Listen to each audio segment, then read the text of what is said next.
आज की क्लास में हम लोग देखेंगे सेल MSDAC।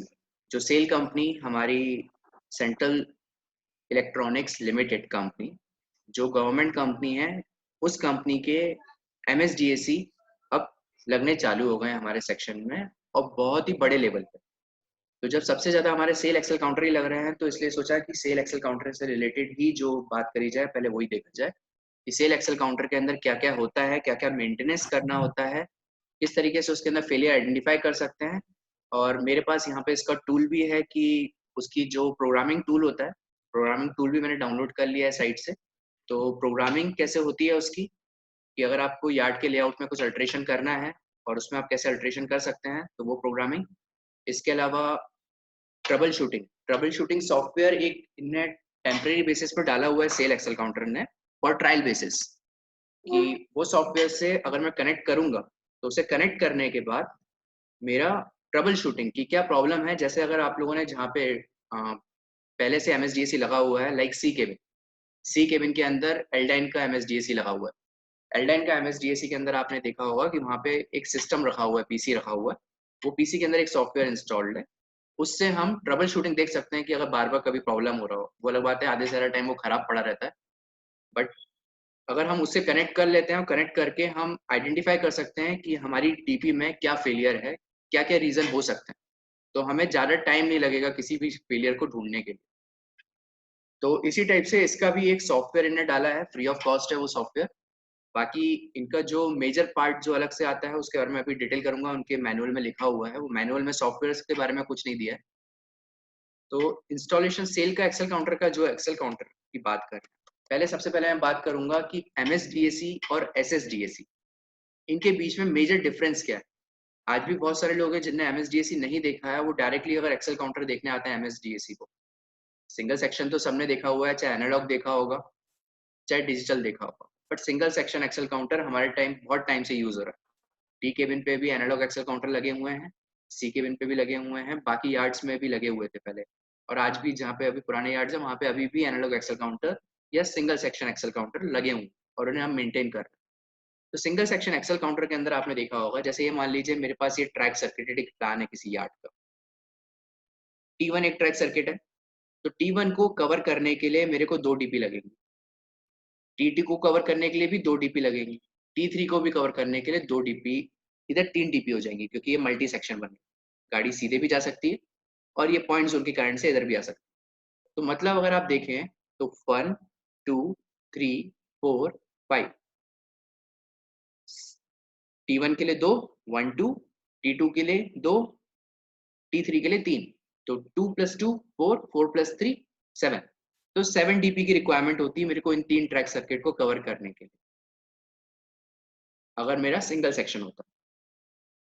लेकिन यही मैं अगर बात करता हूँ MSDAC की, MSDAC के अंदर क्या होता है कि डीपी, नंबर ऑफ डीपीज का काउंट कम हो जाएगा। कैसे, अब यहाँ पे देखिए आप, T1 T2 के लिए 2 डीपी लगी हैं, लेकिन T2 के लिए जो T1 की डीपी थी वही यूज करके हम T2 में ले रहे हैं। अब T2 की जो डीपी है वो एग्जिट डीपी, तो अब यहाँ पे देखिए ये एंट्री डीपी है। T1 के लिए एंट्री डीपी जो है वो एंट्री हुई, और T2 के इधर जो सिग्नल के इधर नीचे लगी हुई है DAC FU2। DAC मतलब ये फील्ड यूनिट होता है, इसका जो नाम आप देख रहे होंगे DAC FU1 FU2 FU3, मतलब digital axle counter field unit 1। जैसे हम डीपी बोलते थे या डीसी बोलते थे, डिटेक्शन पॉइंट बोलते थे।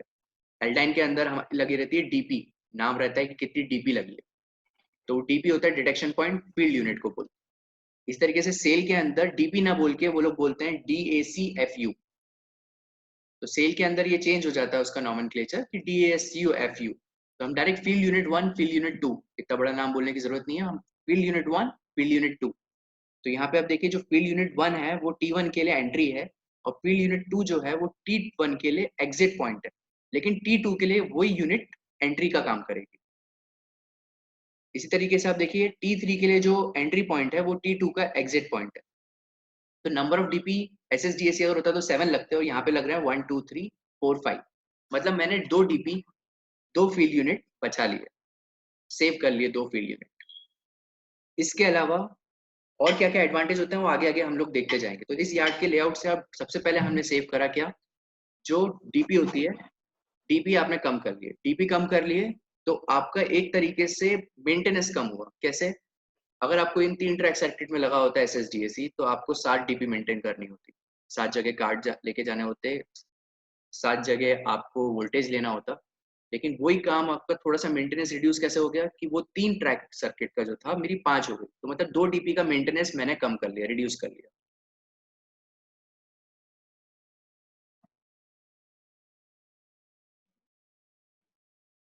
अब ये जितनी भी फील्ड यूनिट लगी हुई है, ये फील्ड यूनिट सारी आपकी कनेक्टेड रहती है किससे? सेंट्रल इवेल्यूटर।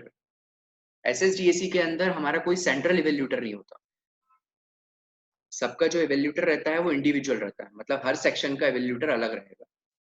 आपका T1 जो सेक्शन वैसे लिया था मैंने, T1 के अंदर अलग से कार्ड का वो एंट्री लेगा, एग्जिट लेगा, इन दोनों के बीच में कम्युनिकेशन करेगा और कम्युनिकेशन करके बताएगा कि अगर फील्ड खाली है तो ट्रैक जो वी आर रिले वो पिकअप कर देगा, अगर ट्रैक ऑक्यूपाइड है तो वी आर ड्रॉप पड़ी रहेगी। लेकिन आप यहाँ पे MSDAC की जब बात करेंगे तो यहाँ पे इवेल्यूटर सेंटर में आ जाता है। अब ये डिसाइड करेगा, सारी वैल्यू सेंट्रल इवेल्यूटर को देगा, तो सारा जितने भी हमारी फील्ड यूनिट है वो फील्ड यूनिट डायरेक्टली कनेक्टेड रहती है किससे? सेंट्रल इवेल्यूटर से। अब सेंट्रल इवेल्यूटर से जो कनेक्शन चल रहा है आपका, तो अब यहाँ पे आप जैसे अगर देख रहे होंगे टोटल मिला के इनने लेआउट लिया हुआ है कितनी फील्ड यूनिट का? 37। 37 फील्ड यूनिट का ये लेआउट है यहाँ पे। इसके अंदर आप कुछ चीजें और देखिए, मेरे यहाँ EM08 कार्ड, अभी एक नाम बोलूंगा मैं, आगे अभी आपको बताऊंगा उसकी डिटेल क्या होती है। EM08 मतलब वो 8 डीपी को मॉनिटर कर सकता है, 08 का मतलब 8 डीपी हुआ। इसी तरीके से EM04 भी आते हैं, EM016 भी आते हैं, लेकिन जनरली जो RDSO अप्रूव्ड है वो EM08 कार्ड। तो EM08 कार्ड के अंदर 8 डीपी हम मेंटेन कर सकते हैं एक से। तो यहाँ देखिए आप field unit number 1, field unit number 2, field unit number 3, 4, 5, 7, 6, 6 ऊपर, 6, 6, 5, 6, 7, 8। 8 के बाद आप देखिए यही फील्ड यूनिट जो है, इस फील्ड यूनिट के नाम नॉमेनक्लेचर 2 हो गए। Field unit number 8/9। क्यों हुआ? क्योंकि मेरा एक EM08 कार्ड से मैं दूसरे EM08 कार्ड में कम्युनिकेशन करने वाला हूँ। तो EM08 कार्ड से एक कम्युनिकेशन, मतलब वो एक तरीके से प्रोसेसिंग यूनिट है। EM08 कार्ड प्रोसेसर है एक तरीके का, जो सिर्फ इनपुट आउटपुट को ले रहा है। जैसे हमारे EI के अंदर हमने पढ़ा था अभी vital non vital input output card, तो एक तरीके से EM08 कार्ड जो है वो इनपुट कार्ड है, और वही कार्ड आउटपुट की तरह भी बिहेव करेगा सप्लाई देने। तो पहले हम ये बात करेंगे मेनली इनपुट कार्ड। तो इनपुट कार्ड फील्ड से कितना काउंटिंग है, उसकी कंडीशन कैसी है, वो सब गैदर करके EM08 कार्ड में कलेक्शन होगी। तो EM08 कार्ड, जैसे मैं बिट कार्ड की बात करता था, तो बिट चार्ट के अंदर क्या होता था, मेरे वाइटल इनपुट कार्ड के अंदर कितने मॉनिटर कर सकता था? 16 बिट्स। EM08 कार्ड जैसे 8 समझ में आ रहा है, तो इससे मैं 8 बिट को मॉनिटर कर सकता हूँ। वो आप नॉर्मली ये सोचिए, बिट नंबर 1 ये हो गया field unit 1, bit number 2 field unit 2, bit number 3 field unit 3, and so on. अब अगले फील्ड यूनिट से कवर करने के लिए यहाँ पे प्रोसेसर के पास ऐसी पावर नहीं है कि जैसे उसके अंदर क्या होता था, EI के अंदर सब गैदर अंदर चले आते थे और कंबाइन करके प्रोसेसर एक था। तो वो गैदर करने के लिए गैदर तो कर लेता है, लेकिन एक कार्ड से दूसरे कार्ड को कम्युनिकेट करवाने के लिए हमें एक डीपी को 2 डीपी में बनाना पड़ता है। तो 2 डीपी में बनाते कैसे हैं वो भी हम अगली क्लास में अभी देखेंगे, मतलब नेक्स्ट अभी स्लाइड्स में देख लेंगे। तो यहाँ पे आप देखिए 8, 9। इसके अलावा आपका ऐसा कंप्लीटली चलता गया। अब यहाँ पे आप देखिए अप डाउन क्रॉसओवर है, एक लाइन से दूसरी लाइन पे भी जा रहा है। तो जो लाइन इधर के जा रहा है, इधर की गाड़ी के लिए भी मॉनिटर होना चाहिए, इधर की भी गाड़ी के लिए मॉनिटर होना चाहिए। यहाँ पे आप कार्ड नंबर देखिए, इधर भी 2 कार्ड यूज करें। Field unit number 7/34। तो यहाँ से जो काउंटिंग चल रही होगी वो 33, 34। देखिए 33 यहाँ पे आ गई थी, तो इसलिए 33 के बाद ये 34 आ गया। ट्रैक सेक्शन 33 का 34 नंबर डीपी है। तो ये डीपी का आप थोड़ा सा, जब भी आप अपने यार्ड का लेआउट देखेंगे, यार्ड के लेआउट को आप देख के आप खुद भी कॉन्फ़िगर कर सकते हैं कि मेरे को कितनी फील्ड यूनिट की रिक्वायरमेंट होगी मेरे पूरे यार्ड को कवर करने के लिए। और कैसे कैसे मैं कनेक्ट करूंगा, तो जिससे मैं ज़्यादा से ज़्यादा चीज़ों को यूटिलाइज कर सकूँ।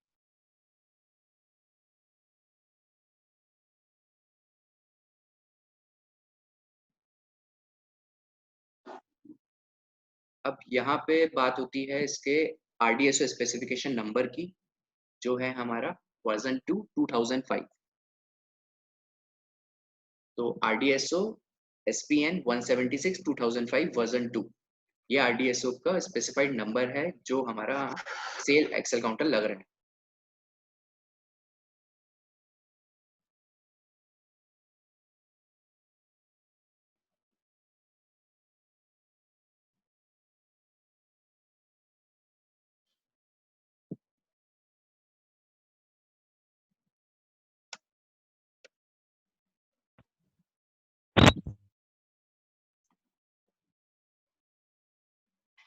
अब आप ये देख सकते हैं SSDAC, जैसे मैंने पहले बोला कि SSDAC लगभग हम लोग सब मेंटेन कर रहे हैं, तो SSDAC के बारे में जैसे जो वर्किंग होती थी वही वर्किंग के कंसेप्ट पे MSDAC वर्क करता है। बस ये हो गया कि जो इवेल्यूटर इंडिविजुअल इवेल्यूटर होता था हर सेक्शन का, ये ओवरऑल इवेल्यूटर बन जाएगा।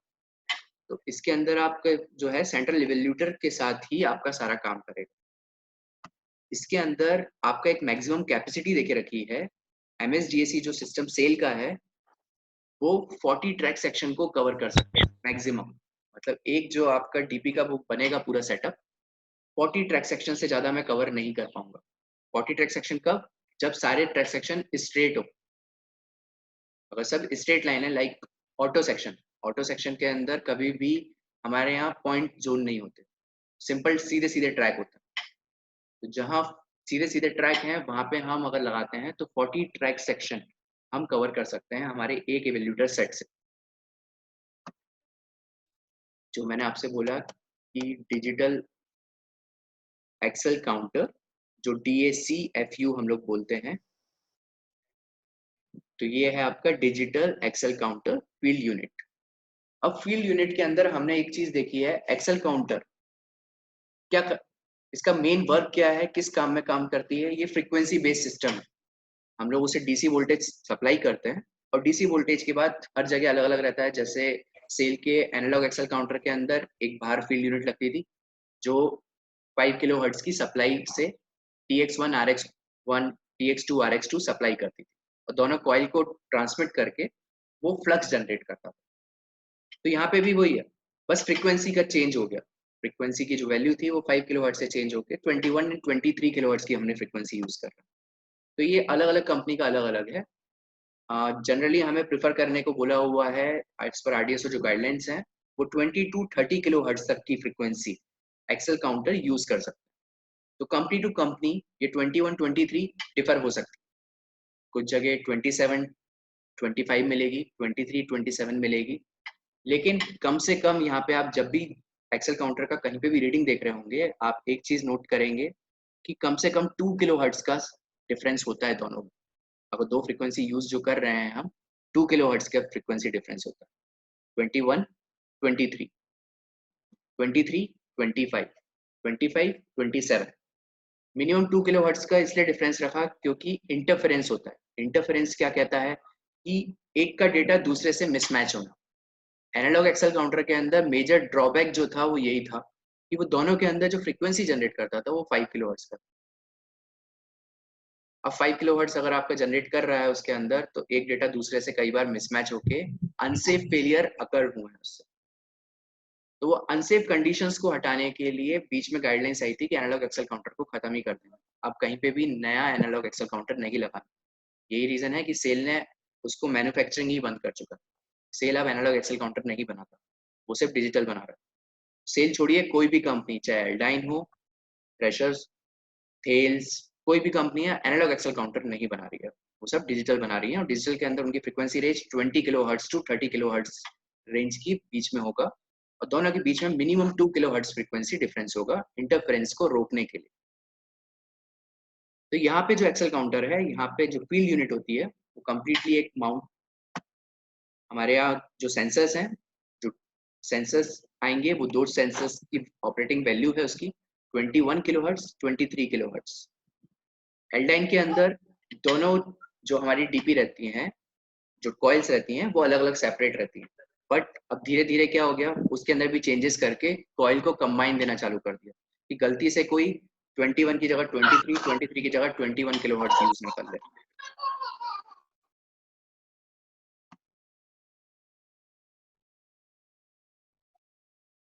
अब जो एक्सेल काउंटर के अंदर फ्लक्स कटता है, जो फ्लक्स की बात कर रहा हूं मैं, फ्लक्स डैमेज जो होता है, फ्लक्स डैमेज के अंदर आपका क्या होगा कि फ्लक्स जो कट रहा है, फ्लक्स के अंदर दो टाइप की वैल्यूज से कटता है, एक एम्पलीट्यूड डिटेक्शन टाइप, एक phase reversal detection type. Amplitude detection type के अंदर क्या होगा, फ्लक्स बना हुआ है, ट्रेन आई, ट्रेन का व्हील उस पर आया, ऑब्स्ट्रक्ट करा, इधर की जो वैल्यू थी, मतलब जो टी एक्स जनरेट कर रहा था, आर एक्स तक उतनी वैल्यू नहीं पहुंच रही। जब उतनी वैल्यू नहीं पहुंचेगी तो उसको वो एम्पलीट्यूड डिटेक्शन टाइप बोलते हैं। फेज रिवर्सल टाइप, जैसे कोई ऑब्स्ट्रक्शन आएगा तो जो सिग्नल की वैल्यू है, स्ट्रेंथ है, वो अपोजिट डायरेक्शन से मूव होके वो कंप्लीट होना चाहेगी, सर्किट कंप्लीट करना चाहे। तो जब अपोजिट डायरेक्शन में कोई भी चीज चलेगी तो उस समय वो अपना फेस चेंज कर रही है। नॉर्मली क्या था कि टी एक्स आर एक्स ऊपर ऊपर कम्युनिकेट कर रहा था, अब वो कम्युनिकेशन किससे करेगा, जैसी व्हील आया नीचे साइड से, बैक साइड से कम्युनिकेट करेगा। तो जो फेस की वैल्यू होती है वो 180 डिग्री से शिफ्ट हो जाती है, तो शिफ्ट होने के कारण से फेस रिवर्सल हो जाता है।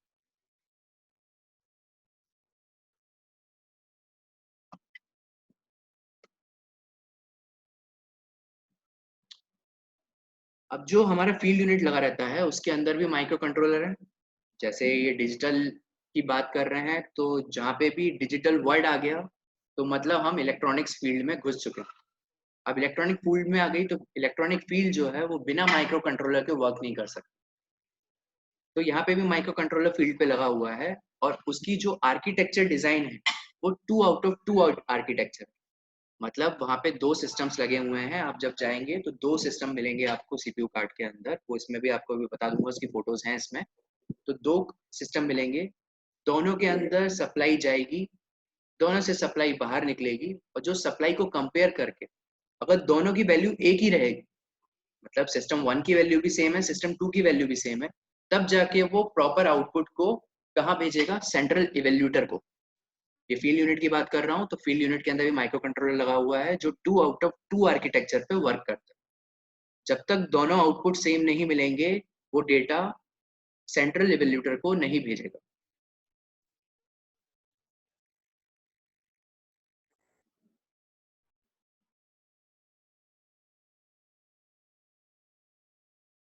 अब जैसे जो बात कर रहे हैं फील्ड यूनिट के अंदर ही, फील्ड यूनिट अलग अलग तो लगा दी। अभी तक हम S S D A C की भी बात करते थे, तो S S D A C के अंदर भी आपने देखा होगा कि एक एड्रेस डिप स्विच होते थे। वो डिप स्विच को हम एडजस्ट करके उसका एड्रेसिंग चेंज करते थे अगर हम पूरा एवेल्यूटर चेंज कर रहे हैं। एनालॉग के अंदर नहीं होता था, but digital S S D A C की मैं बात कर रहा हूँ। S S D A C के अंदर बिट चार्ट होते थे, बिट होता था जिससे हम एड्रेसिंग चेंज कर सकते हैं किसी भी लेआउट। तो एड्रेसिंग के लिए यहाँ पे 8 बिट का एड्रेस पोर्ट है। वो कॉन्फ़िगरेशन कैसे करते हैं, और आपको याद करने की जरूरत नहीं है किसी भी चीज को, उसको कैसे समझेंगे वो मैं आपको अभी नेक्स्ट स्लाइड्स में इसमें बता दूंगा। अब सेंट्रल इवैल्यूएटर जो होता है, जो रिले रूम में लगा रहेगा, ये 19 इंच का प्री वायर्ड रैक है जिसके अंदर 40 रिले की माउंटिंग देके रखी हुई रहती है।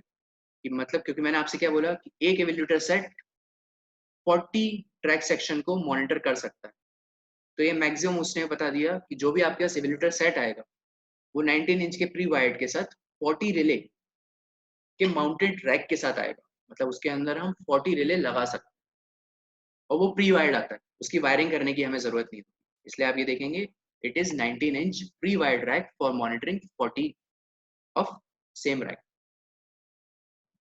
अब सेंट्रल इवेल्यूटर, फील्ड इवेल्यूटर क्या था, 2 आउट ऑफ 2। मतलब उसको जब तक दोनों हाँ नहीं बोलेंगे जब तक वो डेटा को आगे नहीं भेजेगा।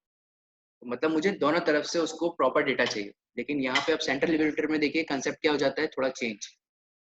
इधर मेरे यहाँ 3 सीपीयू कार्ड्स लगे रहता है, CPU1, CPU2, CPU3। अब वो तीनों के अंदर डेटा जाता है, जो फील्ड से डेटा आया, फील्ड से आके डेटा वो तीनों को भेजा।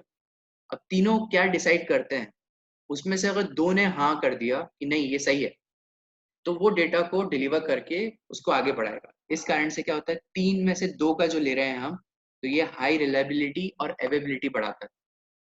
क्योंकि 3 के अंदर हम लोग ले रहे हैं, तो 3 में से अगर 2 लोग एक ही रिजल्ट बोल रहे हैं, मतलब वो सही बोल रहे हैं, ये माना जाता है। हमारे यहाँ अगर देखा जाए डेमोक्रेटिक कंट्री होने के कारण से जहाँ पे भी मेजोरिटी पोल होगा तो वही सरकार बनेगी। तो यहाँ पे वही है, 3 लोग थे, 3 में से 2 ने जो आउटपुट दिया तो उसकी सरकार बन जाएगी, और सरकार बन के उसका हमें रिलायबल मानना पड़ेगा कि जो वो डिसाइड कर रहे हैं वो सब सही है।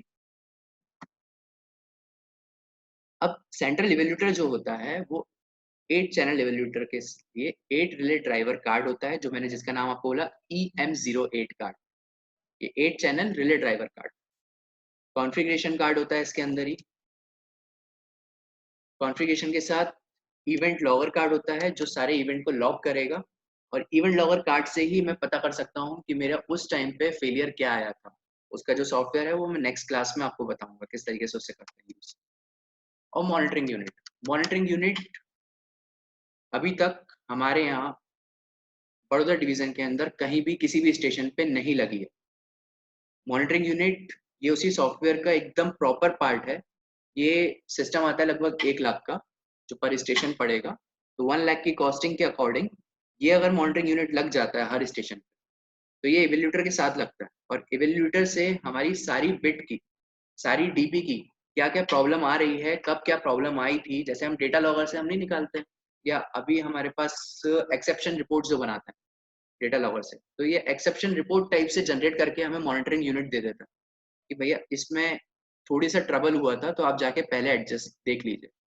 तो मॉनिटरिंग यूनिट अगर हर स्टेशन पे लग जाए तो फेलियर होने से पहले हमें मालूम पड़ जाता है कि हाँ भैया ये सिस्टम के अंदर ये प्रॉब्लम होना चालू हो गई है, तो जाके अटेंड कर लीजिए। तो हमें एक एक भागने की जरूरत नहीं पड़ेगी। बट अभी तक मॉनिटरिंग यूनिट हमारे यहाँ कहीं लगा नहीं। अब एक सेंट्रल इवेल्यूटर जो है 5EM08 कार्ड को मॉनिटर कर सकता है, एकोमोडेट 5EM08 कार्ड। तो जब 5 EM08 कार्ड, एक EM08 कार्ड 8 सेक्शन को मॉनिटर करता है, तो 5 कितने को करेगा, 40, तो 8 इंटू 5 इज 40। तो इस तरीके से 40 ट्रैक सेक्शन को मॉनिटर कर सकता है मैक्सिमम।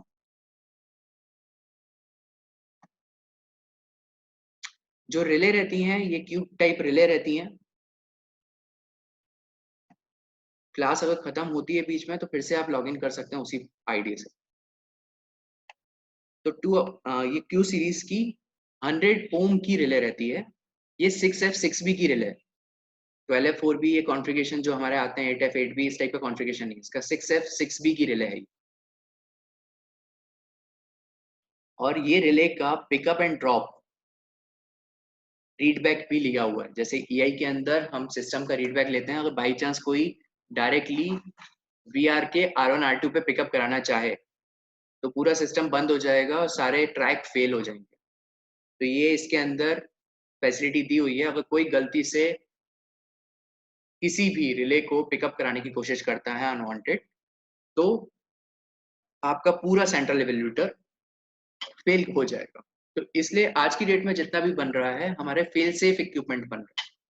चाहे जैसे अगर मेरे यहाँ छायापुरी में जो ब्लॉक इंस्ट्रूमेंट लगा वो भी फेल सेफ है, UFSBI, universal fail safe block instrument. तो आज की डेट में जितना भी है, क्योंकि हम सेलरेक 4 स्टैंडर्ड को मिनिमम फॉलो कर रहे हैं, सिग्नलिंग के अंदर हर टाइप के स्टैंडर्ड्स फॉर्म करे हुए हैं। तो स्टैंडर्ड्स के अकॉर्डिंग कि हमारे फेलियर के चांसेस जो होने चाहिए वो 1/1 मिलियन में होना चाहिए। मतलब 1 मिलियन इवेंट्स अगर हो रहे हैं, 1 मिलियन फेलियर्स अगर हो रहे हैं, तो उसमें एक फेलियर अनसेफ हो सकता है। तो वो स्टैंडर्ड की बात करते हैं। तो उसी स्टैंडर्ड को फॉलो करते हुए हम सारे इक्विपमेंट को फेल सेफ इक्विपमेंट बना। तो इसके अंदर अगर आप गलती से रिले निकालेंगे, जैसे अगर किसी ने कभी देखा हो कि जो रिले लगी हुई है रैक के अंदर और उसने रिले निकाल दी तो वो सेक्शन ऑटोमेटिकली फेल हो जाएगा, जबकि गाड़ी गई नहीं, कुछ नहीं हुआ। अब आप वापस इंसर्ट करेंगे, रीसेट होगा, जब तक गाड़ी नहीं जाएगी आप इसे राइट नहीं कर सकते। इसको राइट करने का तरीका जो है बहुत ज़्यादा कॉम्प्लिकेटेड हो जाता है। जैसे SSDAC के अंदर क्या है, मैंने रीसेट मारा, रीसेट मार के डमी व्हील चला दिए दोनों तरफ से, राइट हो जाएगा। बट MSDAC के अंदर जब एक DP 2 सेक्शन के लिए काम कर रही है, अब आप इसे राइट करने की कोशिश करेंगे तो आगे वाला सेक्शन ऑटोमेटिकली फेल हो जाएगा। तो आपको अगर कभी राइट करना है तो आप सोच रहे हैं कि पूरे यार्ड के from the home to the advance starter, अगर ट्रैक सर्किट पूरा लगा हुआ है एक्सेल काउंटर, तो आपको हर एक्सेल काउंटर पे जा जाके डमी व्हील चलाना पड़ेगा, तब जाके राइट होगा।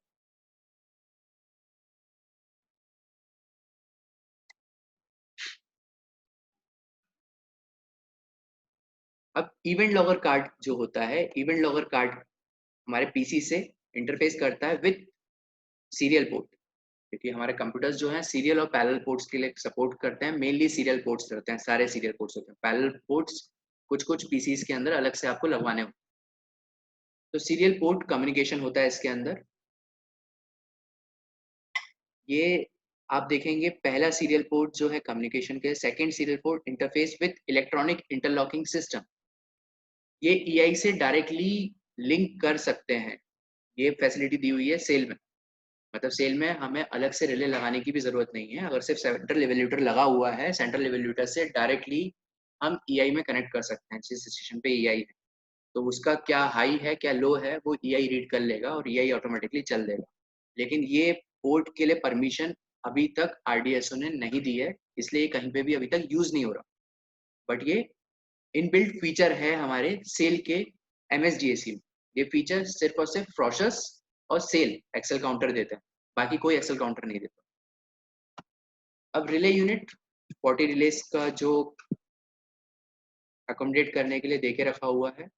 अब एल जो हर रिले है, सारी रिले के बीच में नीचे आप देखेंगे एक रेड कलर का, ग्रीन कलर का इंडिकेशन देके रखा रहता है, जो हमारा रिले का कॉन्फ़िगर बताएगा कि रिले पिकअप है या ड्रॉप है। Red means drop, green means pickup. अब रीसेट बॉक्स की, रीसेट पैनल की बात करेंगे। रीसेट पैनल के अंदर क्या है, ग्राफिकल यार्ड लेआउट भी होता है इसका back side. Power okay indication रहता है, मतलब सारे पावर कंडीशन सब बराबर है। रीसेटिंग के लिए एक SM की चाहिए, एक बटन चाहिए। SM की प्रेस करेंगे और बटन प्रेस करेंगे तभी रीसेट लेता है सिस्टम। इसके अलावा ट्रैक सेक्शन की क्लियर है, ऑक्यूपाइड है, प्रिपरेटरी मोड में है, लाइन वेरिफिकेशन हमें जो दिया हुआ था उसकी आ रहा है नहीं आ रहा है, ये सारे इंडिकेशन हमारे रीसेट बॉक्स पे दिए हुए। साथ में 6 डिजिट का रीसेट काउंटर प्रोवाइडेड है, जो एक बार भी रीसेट लेने पे काउंटर बढ़ जाता है। इसके अंदर और एल्डाइन के अंदर एक थोड़ा सा चेंज है कि एल्डाइन के अंदर हम डायरेक्टली सप्लाई बैक साइड देख ऑटो रीसेटिंग सप्लाई जो देते हैं हम SM रीसेट पैनल के थ्रू नहीं देते, हम बैक साइड डायरेक्टली दे देते हैं, प्रोवाइड कर देते हैं। डायरेक्टली प्रोवाइड करने से क्या होता है कि रीसेट काउंटर नहीं बढ़ता, तो वो उसके अंदर एक प्रोविजन है। बट इसके अंदर ऐसा कोई प्रोविजन नहीं।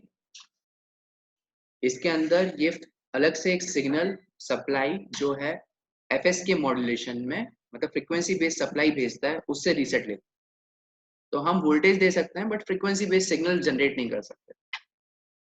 तो उस कारण से इसका जितने बार भी ऑटो रीसेट भी अगर लेगा तो रीसेट काउंटर बढ़ता रहेगा। जो रीसेट पैनल है वो 24 वोल्ट पे काम करता है। हमारा एक्सेल काउंटर, जैसे आप अगर जिनने एल्डाइन मेंटेन कर रहे हैं तो एल्डाइन में आपने देखा होगा हमारे पास दो सप्लाई रहती है, एक 24 वोल्ट फॉर सेंट्रल इवैल्यूएटर और एक 60 वोल्ट फॉर साइट। बट यहाँ पे हमारे पास मेनली हमें देनी है 24 वोल्ट, हमें 60 वोल्ट यहाँ पे नहीं देनी। अब हमारा जो फील्ड यूनिट है, फील्ड यूनिट 24 वोल्ट पे भी वर्क करता है। और एड ऑन अगर मेरे पास कंडक्टर कम है, केबल कम में मेरे को काम चलाना है, तो 96 वोल्ट पे काम करता है। आज की डेट में हम जो यूज कर रहे हैं वो 96 वोल्ट वाला सेटअप यूज कर रहे हैं, क्योंकि हमें केबल को भी बचाना है, केबल ज्यादा कॉस्टली पड़ती है। तो उससे अच्छा हम वोल्टेज जनरेट करना है, इनसे डीसी डीसी कन्वर्टर ले लेते हैं सेल से, जो 24 वोल्ट को 96 वोल्ट में कन्वर्ट करके फील्ड यूनिट को भेज देते।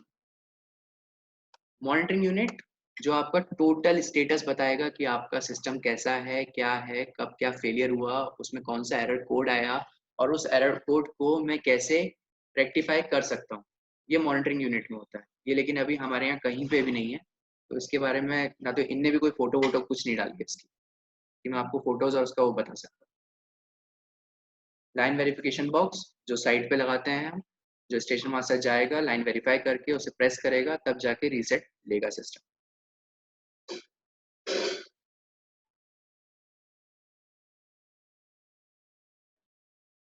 अब ये देखिए इसका एक डायग्राम। ये जितने भी मेरे फील्ड यूनिट लगी हुई हैं, फील्ड यूनिट सबका सब कम्युनिकेशन चल रहा है सेंट्रल इवेल्यूटर से। सी इज सेंट्रल इवेल्यूटर। और ये आपको दिख रहा होगा V.21 मॉडम लिंक। मतलब इसका जो कम्युनिकेशन प्रोसीजर है वो V.21, अगर आप नेट पे कभी भी जाके V.21 मॉडम लिंक देखेंगे तो उसका कॉन्फ़िगरेशन आपको मिल जाएगा कि कितना वोल्टेज होना चाहिए। जनरली इसका जो वोल्टेज होता है, हम वोल्टेज चेक कर सकते हैं, 300 millivolt to 600 millivolt के बीच में रहेगा, जिसकी फ्रिक्वेंसी जो होती है वो 2 किलोहर्ट्ज से लेकर 15 किलोहर्ट्ज तक के सिग्नल ट्रांसमिट करती है। 2 किलोहर्ट्ज से लेकर 15 किलोहर्ट्ज तक के सिग्नल को ट्रांसमिट करता है V.21 मॉडम लिंक।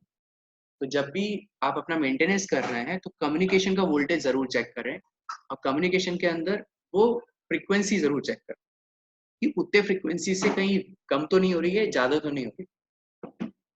आप एक बार रीडिंग ले लेंगे तो नेक्स्ट बार फेलियर में आपको आइडेंटिफाई करना इजी रहेगा, कहीं कम्युनिकेशन फेलियर तो नहीं, केबल का फेलियर तो नहीं, तो वो चेक कर सकते। और सेंट्रल इवेल्यूटर ही आपस में कनेक्ट रहता है रीसेट यूनिट से। तो रीसेट यूनिट डायरेक्टली कनेक्टेड है सेंट्रल इवेल्यूटर में। यहाँ से जब रीसेटिंग पल्स जाएगी तो सेंट्रल इवेल्यूटर के अंदर जाएगी, ये एक जनरेट करेगा और जनरेट करके अपने सिस्टम को रीसेट करेगा।